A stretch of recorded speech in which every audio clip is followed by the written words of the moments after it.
Hello and welcome to another update video about Solana. Yeah, let's talk about the two structures.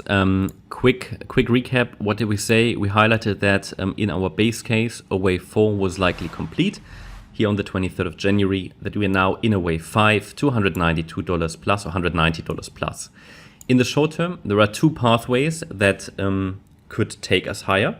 In the first one, which is here highlighted in yellow, we have a wave 1, a wave 2, an A wave, a B wave pullback, and a C wave higher. The C wave might have started, but there's more evidence needed to suggest that this is going on.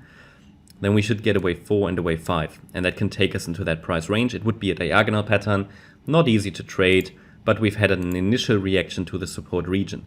I can only recommend anybody who's using our support regions to look for entries, maybe consider at least to move your stop into the break-even point. That should be plenty of space there. Even if you entered at the top of the box at $101, it was still an interesting intraday move yesterday. And it makes sense to protect yourself from a potential C wave to the downside.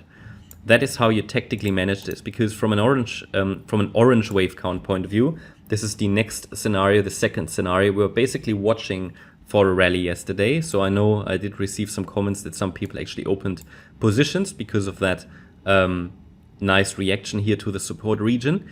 But it could only be a B wave rally. So we talk about that now. In the orange count, which I think looks likely as well, we only have an A wave up, a B wave down, and then a C wave up. That C wave might have started, it might not have started.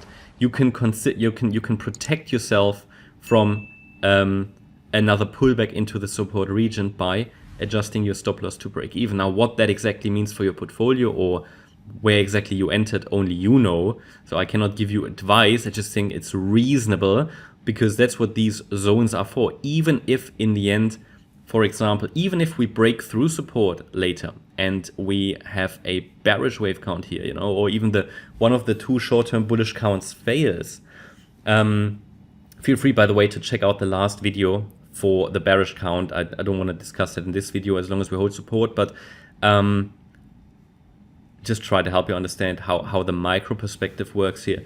But yeah, you protect yourself from that. And it is possible that we, of course, break the $86 level, which is the last reliable support in the orange wave count, the last reliable bullish support level here in the very short term. Yeah, but then you could still make profit, or at least get out with no risk, right? Or with no loss. So that's sort of how to play this, because we have to consider also the orange count. In the orange count, we had an A wave up, and then here, A wave down, B wave up, C wave down, in a larger B wave. We have to consider that. I cannot promise you this is going to happen, but I highlighted yesterday that there is probably a start of wave Y to the upside in this orange B wave. The reason was we had a higher low and a small reaction to support.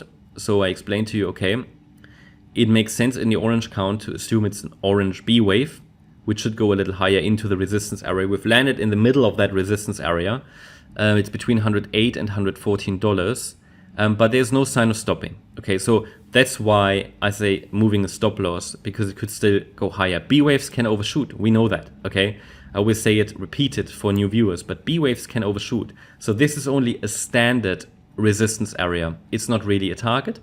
I'm not saying it has to stop here, even if it goes higher, but stays a 3-wave move like a WXY. Even in this case, it is still a B wave. B waves don't get invalidated if they break above standard resistance. It's only standard resistance. My commentary yesterday was also that a break above $107, the last swing high here, would suggest that a low of sorts is in place. Now, what does that mean? Well, that the immediate A wave or immediate B wave down here that started in February, here, middle of February, that this is over. Yeah, that at least we've started a larger corrective bounce, or maybe in the yellow count here, the C wave in yellow. We don't know which one it is. You have to consider them both. Now we need to be on high alert for potential 5-wave movements to the downside. So why that? Because a C wave is a 5-wave move, and also the wave 1 of wave C would be a 5-wave move. So we need to be on the lookout, on high alert, crash alert basically, if this wave 1 shows. Okay, if this wave 1 shows and the next rally stays below the previous high, then this could even be a short trade, potentially. But even though I think shorting in bull markets is not very productive, but it is something to observe. Yeah. So if any 5-wave move to the downside, in the yellow count, we shouldn't see any 5-wave movements to the downside. Now we are already on the 1-hour chart. Sometimes they are not clear on the smallest time frames. Essentially, Solana is currently following the count because in both of them, we were watching for at least a corrective bounce, maybe something more bullish. And now as we have reached resistance, it's time to just watch, okay, maybe do just risk management. I don't see an entry now. The entry was here. That's what these support zones are for. I'm not telling you to enter. That depends on your portfolio, your risk profile, and so on. But I like pullback trades.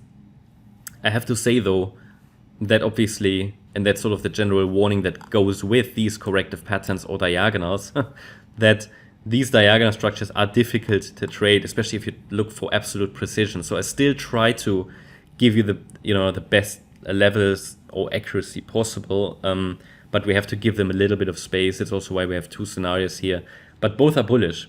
The main level to watch is the $86 level, because below $86, it's we have to assume that this wave 4 never finished and is actually still in the making. But also that would be a bullish scenario. So it just would allow for a deeper pullback, basically. But it's just always a question of time frame.